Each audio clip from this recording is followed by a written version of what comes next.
16 सोमवार। विनीता और सुनीता दोनों हम उम्र थी।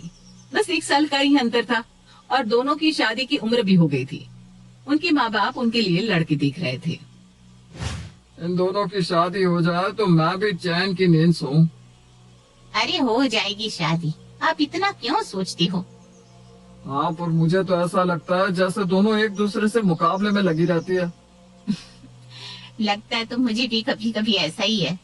दोनों अपनी अपनी जगह खूबसूरत भी है और हुनर भी रखती है, फिर भी आपस में ही मुकाबले में लगी रहती है। इतनी देर में विनीता आती है।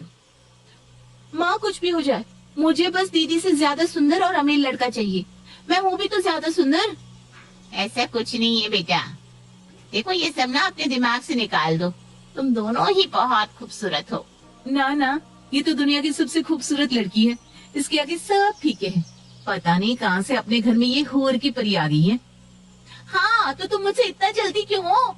स्कूल से कॉलेज तक सब लड़के मेरे पीछे ही थे, तुम्हें देखता ही कौन था? तुम दोनों को शर्म नहीं आ रही अपने पापा के सामने ऐसी बातें करते हुए? जाओ अपने कमरे में। दोनों पैर पटकती हुई अपने कमरे में चली जाती हैं और अपना लैपटॉप लेकर बैठ जाती हैं और सोशल साइट्स पर अपने लिए मैच सर्च करने लगती हैं। तुम अपने आप को बहुत अनोखी समझती हो ना? तुमसे अच्छा लड़का मिलेगा मुझे। ये तो वक्त बताएगा। दोनों में बस ऐसे ही कहा सुनी चलती रहती।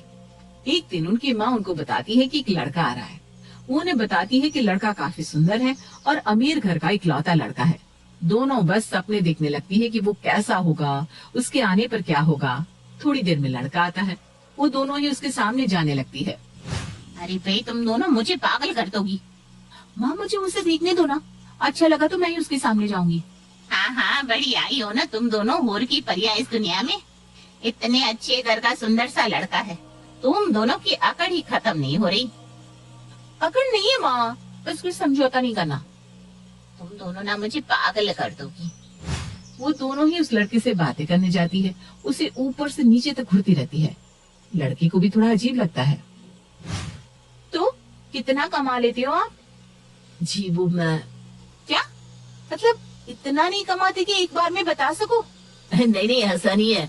वो आपने एकदम से ऐसा पूछ लिया तो समझ में नहीं आया कि क्या कहना है। हाँ तो बताइए ना कि कितना कमाते हैं। वो मैं बता दूंगा, पहले आप बताइए।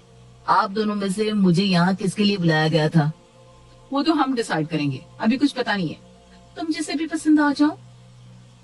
और भाई मुझे तो विनीता पूरा बोलती भी नहीं कि उससे पहले साहिल खड़ा हो जाता है।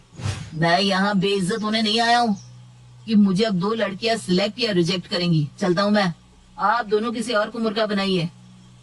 ये कहकर वो चला जाता है। इसे भी भगा दिया। अरे क्या रही हो दोनों? मुझे तो अच्छा ही नहीं लगा।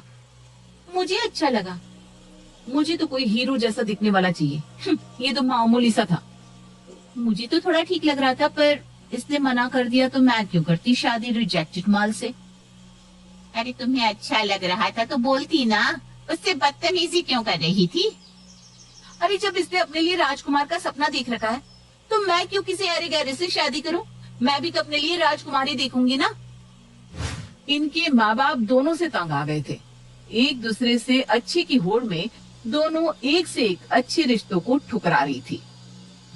इतना अच्छा लड़का था, मेरे जानने वाला था। ये दोनों चाहती क्या है? मेरी कितनी इंसल्ट होती है बार बार, तो समझाती क्यों नहीं है इन दोनों को? क्या सोच रही है, कुछ तो बात करो। क्या करूँ जी, सारा दिन शादी की बातें तो करती हैं।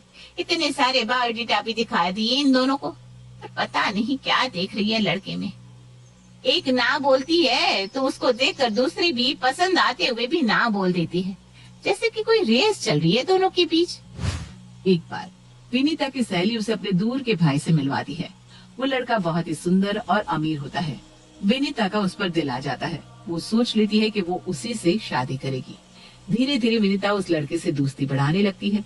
एक बार सुनीता उन दोनों को साथ घूमते हुए देख लेती है। अरे वाह, ये इसने किसको फंसा लिया है? क्या खूबसूरत नौजवान है, देखना पड़ेगा कौन है। वो बहाने से उसके पास जाती है। अरे विनीता तुम यहाँ हो? तुम्हारा दोस्त मुझे फोन कर रहा है बार बार। मेरा दोस्त? कौन? अरे वो है ना जिससे तुमने आज मिलने का वादा किया था। ऐसी बातें सुनते ही वो लड़का वहाँ से विनीता को बाय बोलकर चला जाता है। उसके जाने के बाद, तुमने ये जानबूझकर किया ना सुनीता? तुम भी जानती हो कि मेरा कोई दोस्त नहीं है। अरे है ना वो खूबसूरत लड़का मुझे पसंद आ गया है, अब मुझे इसे पटाना है तो तुम्हारे किसी दोस्त को तो पैदा करना ही था मुझे। सुनीता उस लड़के के पास जाती है और अपनी बहन की बुराइयां और खुद की तारीफ करने लगती है। मैंने विनीता के दोस्त से सब पूछा है, उसका कोई और बॉयफ्रेंड नहीं है। कैसी बहन हो तुम, अपनी ही बहन का नाम खराब करती हो। अरे भाई, तुम दोनों बहनों के बीच में मैं तो फंसना ही नहीं चाहता, इसलिए मुझे तुमसे भी दोस्ती नहीं करनी। इतना कहकर वो चला जाता है।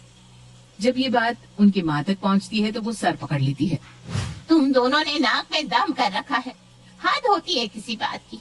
शादी ना हो गई, गुड्डे गुड्डियों का खेल हो गया कि बस किसी भी लड़के को ले आओ और मन बहला लो। उनकी माँ उनको अच्छा सबक सिखाने का सोचती है। अगले दिन वो एक और रिश्ता लाती है। लड़का बहुत ही खूबसूरत और अमीर होता है, पर इस बार वो दोनों को एक साथ भेजने की जगह अलग अलग समय पर लड़का दिखाती है और उससे बात करने के लिए कहती है। माँ, मुझे तो ये बहुत पसंद है, मैं तो इसी से शादी करूंगी, जैसे मेरे सपनों का राजकुमार मिल गया हो। अच्छा, आप कह रहे थे ना कि सुनीता भी मिली थी किसी लड़के से, उसका क्या हुआ? वो कैसा दिखता है? इतनी ही देर में सुनीता आती है। अरे तू मेरे वाले को देखेगी ना, होश उड़ जाएंगे। ऐसा सुंदर लड़का चुना है मैंने मेरे लिए, बस मेरे वाले से ज्यादा सुंदर तो हो ही नहीं सकता।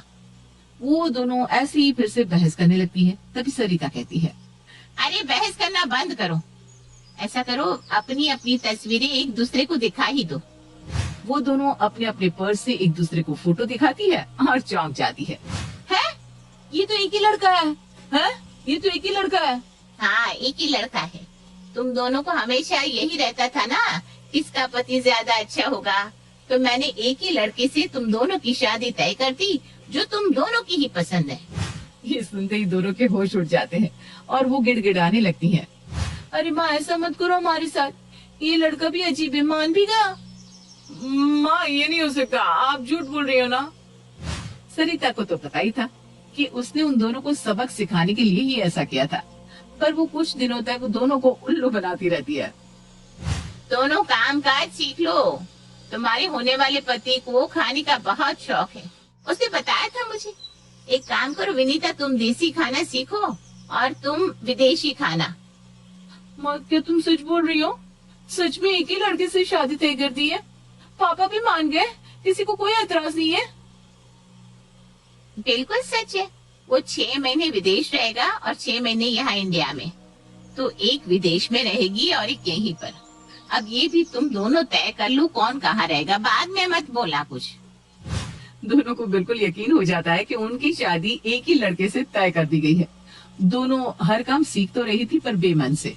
देखो, अब तुम दोनों ने काम काज तो सीख ही लिया है, ऐसा करो टाइम पास करने के लिए मंदिर भी जाना चालू कर दो। दोनों 16 सोमवार का व्रत रख लो। दोनों हताश होती हैं। माँ के कहने पर सोमवार के व्रत भी रखने लगती हैं। धीरे धीरे दोनों के दिमाग ठिकाने पर आने लगते हैं। घर के काम में दोनों कुशल तो हो ही चुकी थी। वो दोनों ही अब सबकी नजर में आने लगती है और उनके लिए अच्छे अच्छे रिश्ते भी आने लगते हैं। एक दिन जब वो मंदिर से लौटती है, एक परिवार बैठा था, सीधे साधे से लोग, और लड़का भी काफी शरीफ सा लग रहा था। ये विनीता के लिए आए हैं, कभी उसे मंदिर आते जाते देखा होगा इन लोगों ने, तो विनीता को पसंद कर लिया। पर आप तो कह रही थी कि वो एक ही लड़के से ये सुनकर सरिता मुस्कुराने लगती है। दोनों समझ जाती है कि उनकी माँ ने उन्हें रास्ते पर लाने के लिए ऐसा किया। विनीता उस रिश्ते के लिए हाँ कर देती है। कुछ ही दिनों में सुनीता के लिए भी एक अच्छे घर से रिश्ता आता है और वो भी अपने घर की हो जाती है।